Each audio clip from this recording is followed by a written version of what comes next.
What can the Dallas Cowboys do to fix their current team? All that and more on this episode of the Locked On Cowboys podcast.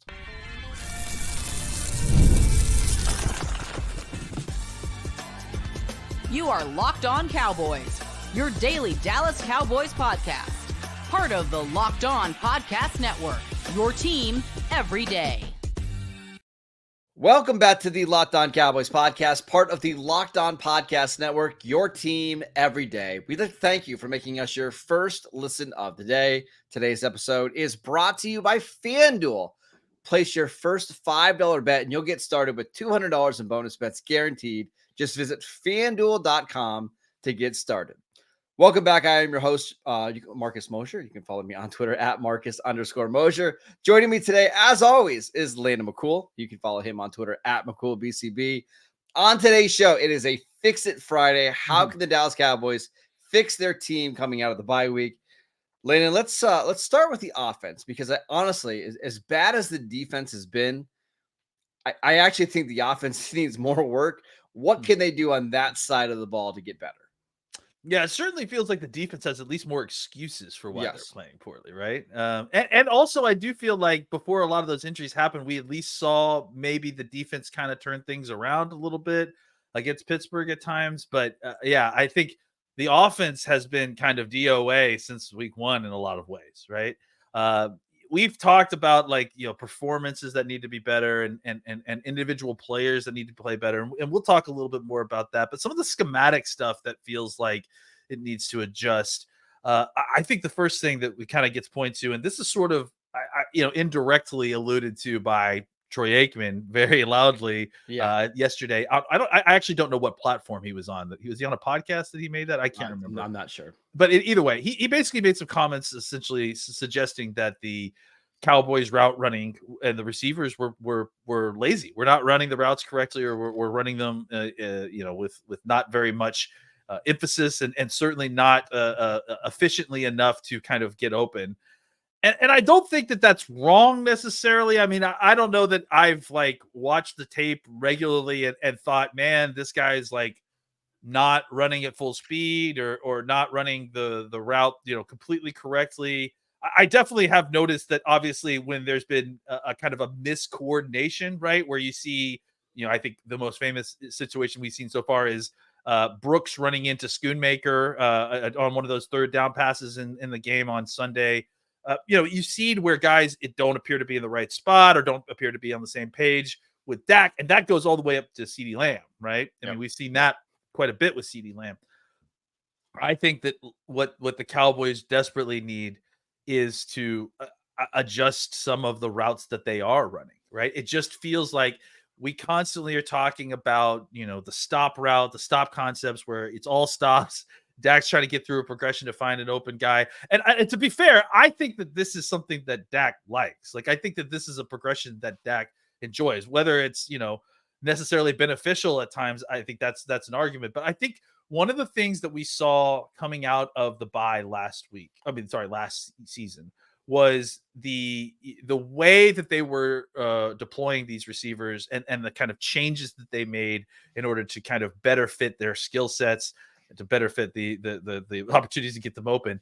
And I think specifically we seem to have regressed back to more siloed routes, right, on the outside. And I think on top of that, what's happening is that the refs are not giving any kind of deference to the physicality that's happening at the top of the route. So these young players aren't getting any calls as they're getting held at the top of these routes, and they're static routes. After they break open or after they break out of their routes, they're standing there. So I think we need to see more routes where guys are on the move, more crossing routes, more mesh concept stuff, where guys are coming across the field. You're getting the ball to them while on the run. I think it seems to me it's too much of guys who are stopped, presenting to the quarterback, and then have to wait for the ball to arrive, catch it, and then turn into ball carriers. I would love to see more designed plays that are designed to go to a specific player where we're clearing things out, and not necessarily just for CeeDee Lamb. I think those obviously we have to do, but for other players as well, opportunities where the concepts are creating space for the main targeted receiver, and that you're getting the ball to that receiver on the run so that he has an opportunity to create some yak situations. I think that's one of the first things that they need to add to their offensive playbook. Yeah, I mean, you're right. I think it's a Dak thing because you look at like Mike McCarthy's history. He's a West Coast, Yeah, guy, which spit is a flat lot guy, of right? right slants, flats, right. Lots of things where the receivers can make plays in the move. I think you're right. I think it's Dak grew up in a Jason Garrett style of offense, right, which is Yeah. a lot of sit routes where you have to throw the ball on timing and in rhythm. Coryell style. Yeah, we're gonna talk about this in a little bit, but like when you have so many different receivers out there playing, it's probably hard to get into any kind of rhythm on some of these timing based routes. So I think that's an issue. I would also like to see Landon just fewer 5-man protections on the offensive line Mhm. and more 3-5 step drops, get the ball out quickly to the design receiver, and then just go. Like I'm not saying that they need to put the whole offense on the offensive coordinator and the play caller and stuff, but because Dak can handle a lot of this, but try to make Dak's job easier. Like he doesn't need to read 5 players on every single play. Yeah, and I think that this is kind of a general note on offense, right? You have a bunch of inexperienced players, both in the receiving core, the running back room in some ways, and obviously the offensive line.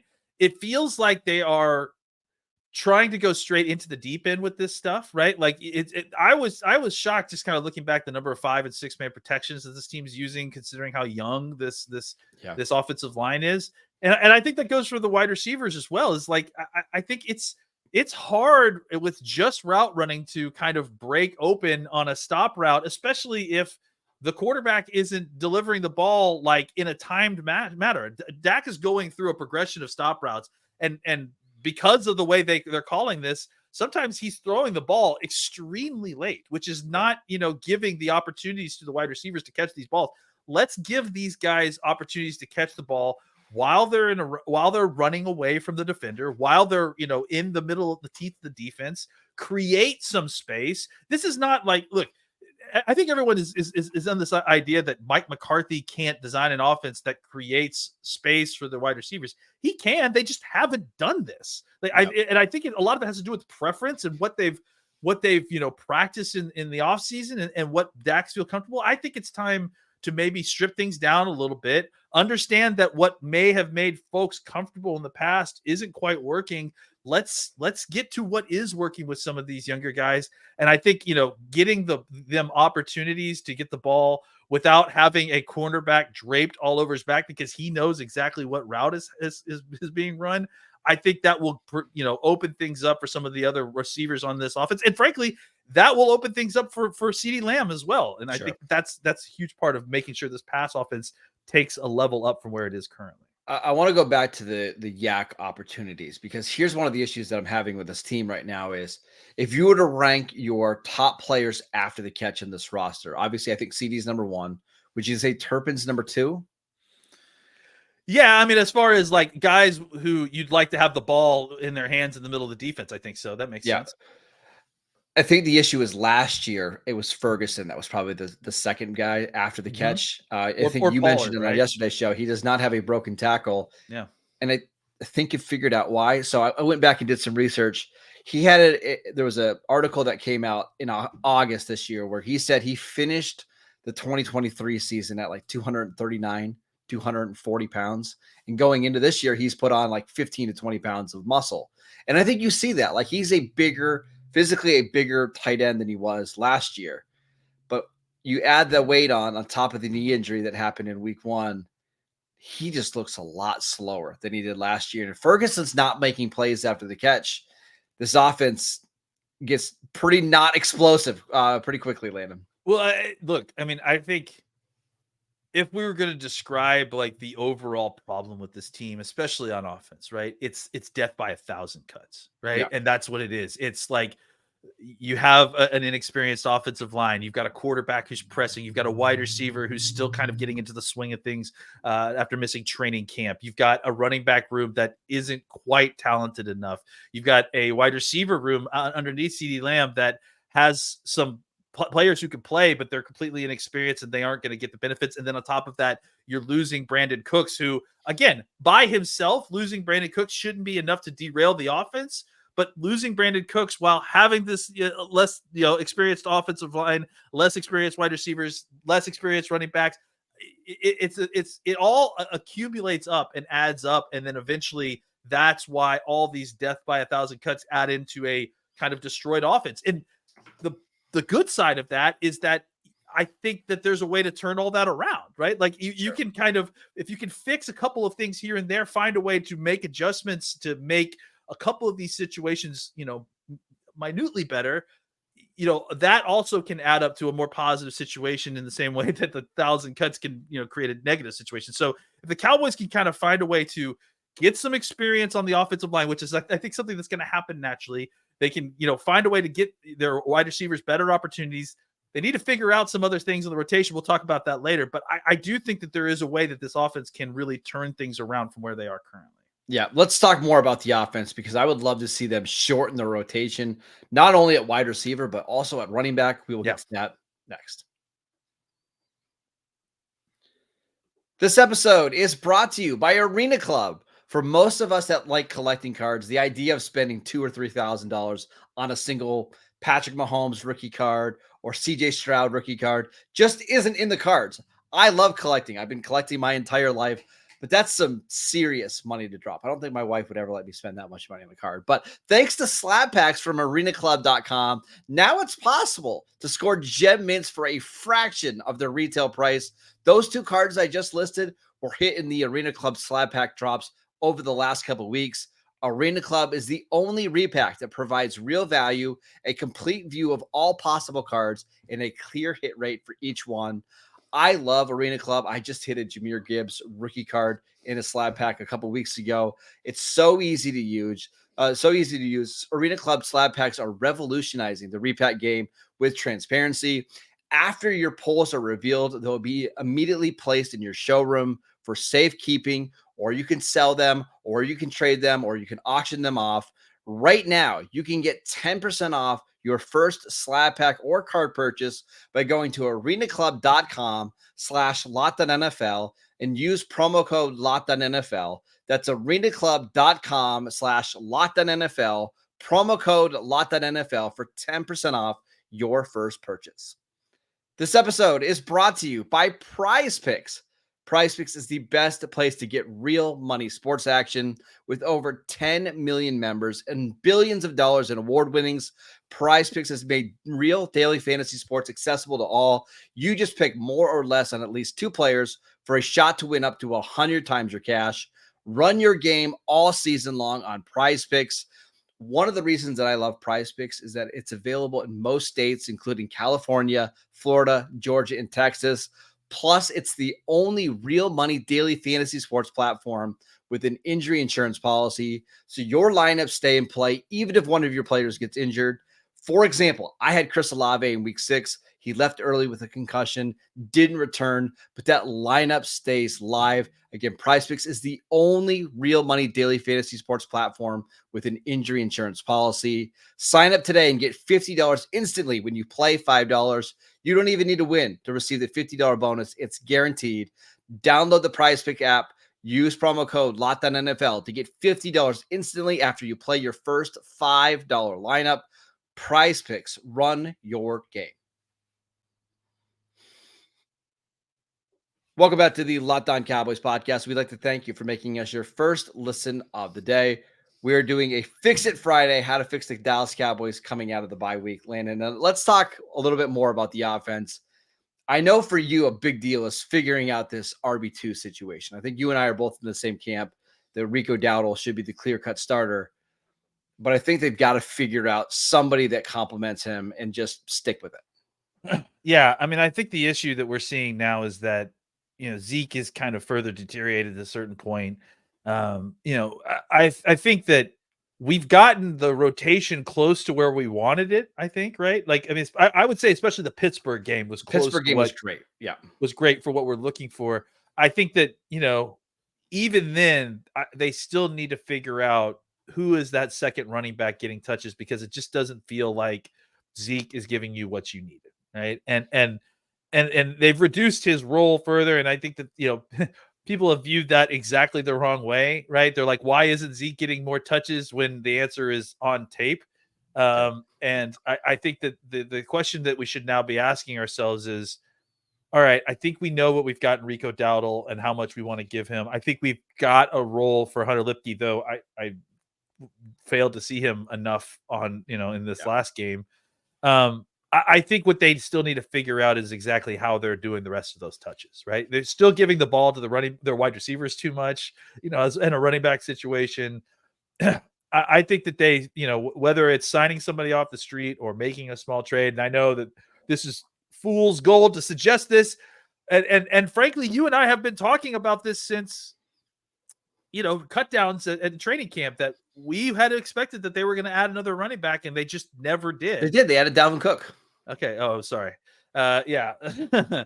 I think that, they still do need to add a guy that is actually, worth playing. And I think that they may have to kind of, go and get that guy a little bit. But look, I think that adding another running back who might have a little bit more dynamicism. I can't even say that guy that's fast, who's a little bit more dynamic. I think would it's going to help in a couple of different areas. I mean, obviously the run game, but what we just talked about in the last segment, right? One of the other guys who was a big yak guy for this team is Tony Pollard, and the ability to kind of swing a pass out to Tony Pollard and have him, break it for a run. That was a threat that at least the defense had to account for. I think that throwing Rico Dowdle the ball is still a good thing. Obviously, he scored a touchdown off of it, but I think that, it's still, you'd still love to have another guy who you feel like could go out and route and be a threat with the ball in his hand, or a threat to catch an underneath pass and break some tackles and do some things. You would help both the pass game and the run game if you could figure out one more talented running back who is a threat with the ball in his hand, who is not just a kind of catch-all. Because here's the thing. The third down, the pass blocking, the goal line stuff, Lipke can do that stuff. You don't need Zeke to be that guy necessarily. No. I think having Zeke on the team may be beneficial in some ways, but not at the risk of losing another dynamic back who can potentially help take your offense up a peg. So I think people are wondering out there, why not just make it Rico Dowdle, Hunter Lipke, and Deuce Vaughn? Why not just let Deuce Vaughn kind of be that guy that brings you explosive plays? Will please Deuce Vaughn bring me an explosive play? I mean, I'd love to see a Deuce Vaughn explosive play. The idea of Deuce Vaughn is way better than the player Deuce Vaughn. Yes, the concept, there's an idea of a Deuce Vaughn. It's like the American Psycho idea. There's an idea of a Deuce Vaughn, but he's simply not there. And I think that's what it is. It's like stop trying to make fetch happen with Deuce Vaughn, right? Like quotes right there. I mean, we're just going to keep going movie quotes if we need to. But yeah, I just think, look, they tried, and it just isn't working. I'm not going to ham fist him into a wide receiver role just to get him onto the roster. Go get a guy that's an actual running back who can do something with the ball in his hands. I mean, they've paid with pennies for the backup running back for so long. It's time to put some actual cash down. So and get somebody who can help you in the future too. It doesn't have to be just a rental. Jerry Jones keeps saying that we're trying to save Zeke, right? Save Zeke for the end of the season. If that's the case, and maybe that's truly their plan, why play him now?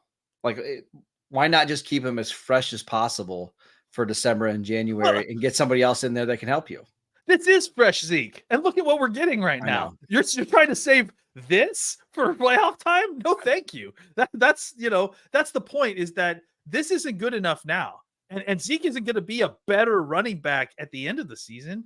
Go get you somebody who can actually make a difference on this team. You're at a point now where you need a difference maker to take this offense to the next level. I cannot think of a cheaper position to go get a difference maker in than backup running back. Go trade a mid-round pick for a running back that has some juice to him, that on a team that has too many running backs, and it'll go further than almost any other trade you could possibly make, because running backs are cheap. The other thing that I wanted to say is I wish they would just find your 6 skill players and just roll with those guys, right? Like, because I think they've been trying to just add too many guys in there and they're rolling out too many different personnel groupings. When Brevin Spain Ford has 100 snaps and Luke Schoonmaker has 100 snaps and Jalen Brooks is at 150. I mean, it gets really hard, and it's really hard to have any continuity on offense when you're constantly changing in and out so many different players. So find who your 5 or 6 best skill guys are and just kind of roll with those dudes for a while until the offense gets back on track, and then you can kind of slowly start adding in more pieces. But right now it feels like an offense that doesn't do anything well. It's kind of like one of those restaurants that they have a huge menu, but nothing's very good. Sometimes you just want to go to a place where they have 2 or 3 really, really good things that you can rely on. Unfortunately, that's not Dallas right now.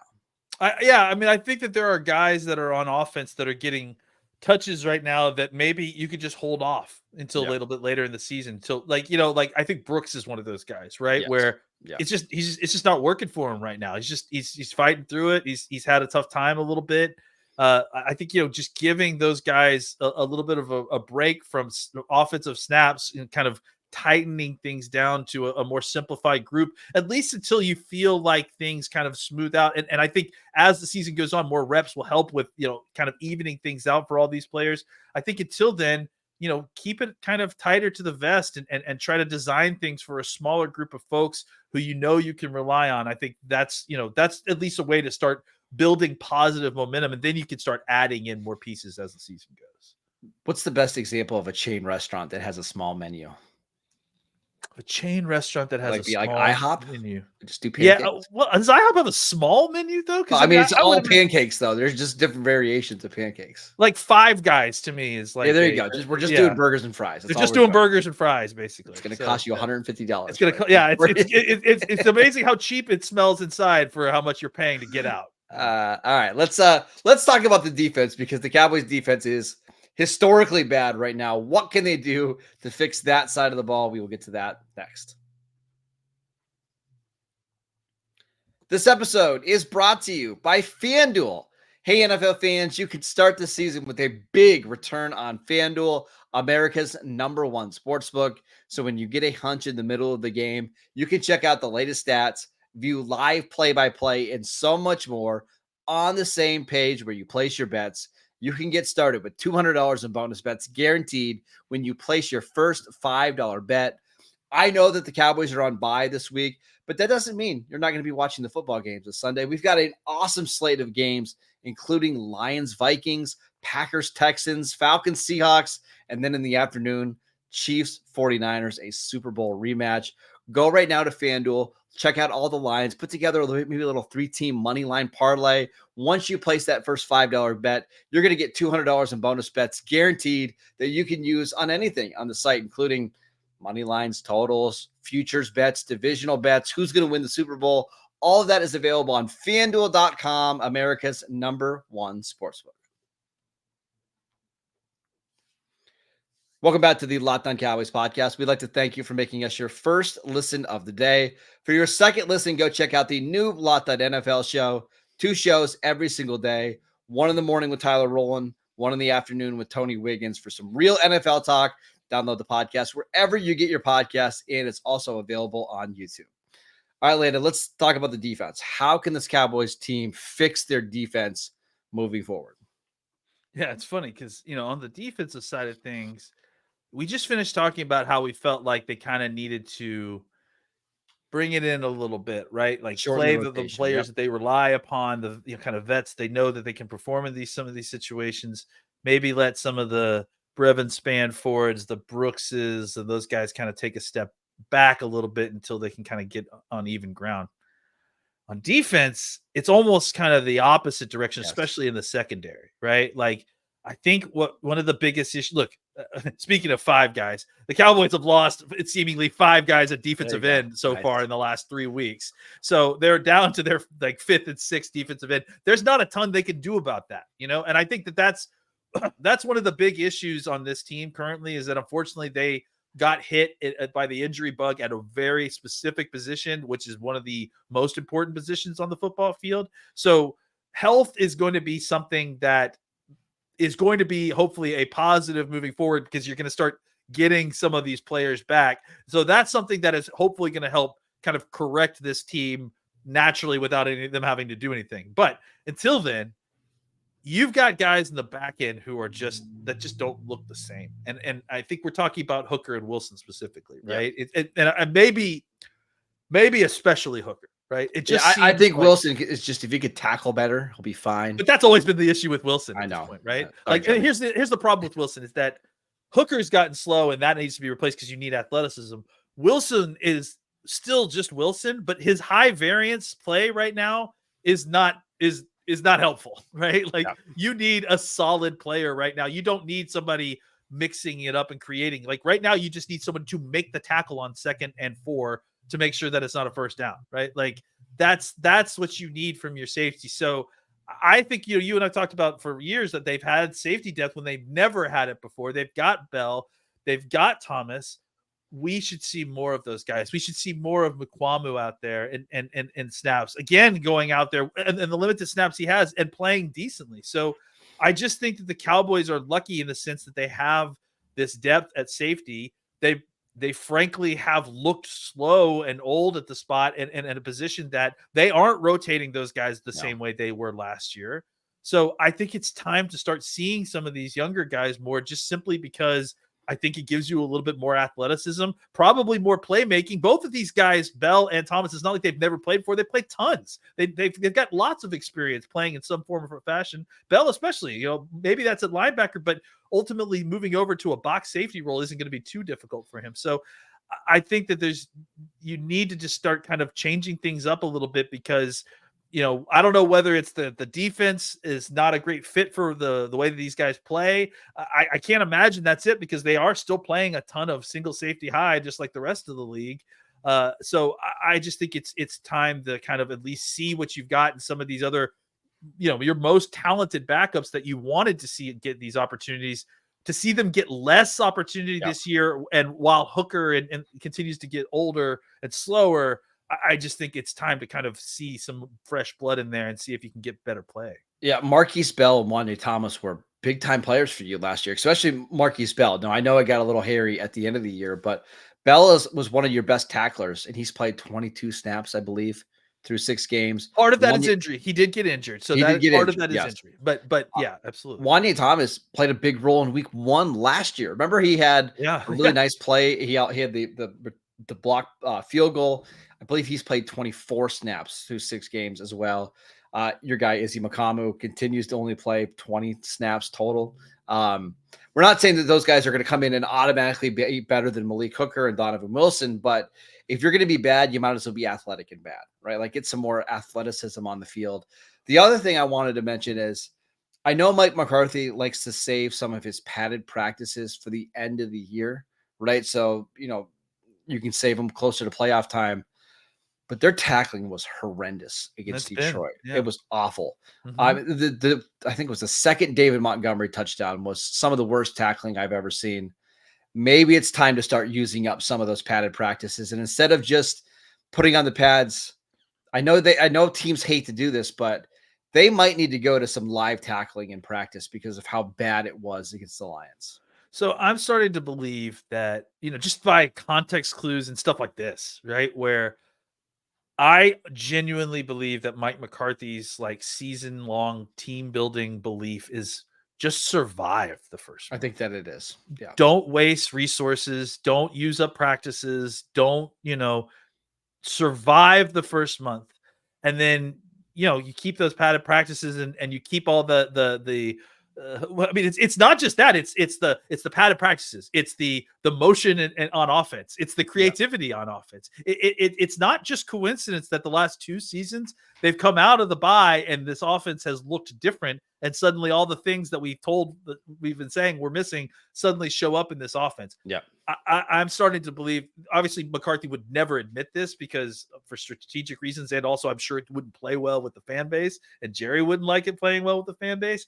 But I am starting to believe that McCarthy's kind of part of his team building season long process is just get through the first month of the season. If you can do it 500, it's really not that different than what we've been saying as far as the early part of the season being the preseason. It's just get through, survive, and then let's see how we can use all these resources on the back end of the season the best way to kind of get where we need to go. However, with the 49ers, Falcons, Eagles, and Texans coming up, you can't just try to survive that stretch. Like Oh, no.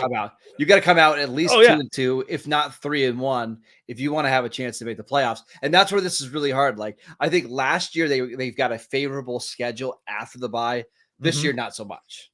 No, they have to come, like, they got to hit the ground running now. You know what I'm saying? Yeah. Like, now is the time that they definitely, they've got, it's time to start using those padded practices. It's time to, add in the motion, add in the stuff that they've been holding. Anything they've been holding back, it's time to kind of unleash now that you're through the bye. So I imagine that if we get through this, if we go into that San Francisco game, we start seeing a bunch of different stuff. I mean, I have to think that that's probably what's going on here. Yeah.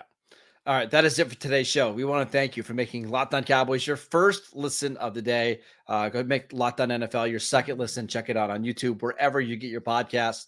Follow Landon on Twitter at McCoolBCB. I'm at Marcus_Mosier. Enjoy your bye week. Sit back. Don't stress about Cowboys football for the first week in forever. And we'll get you ready for Cowboys Niners going into week 8.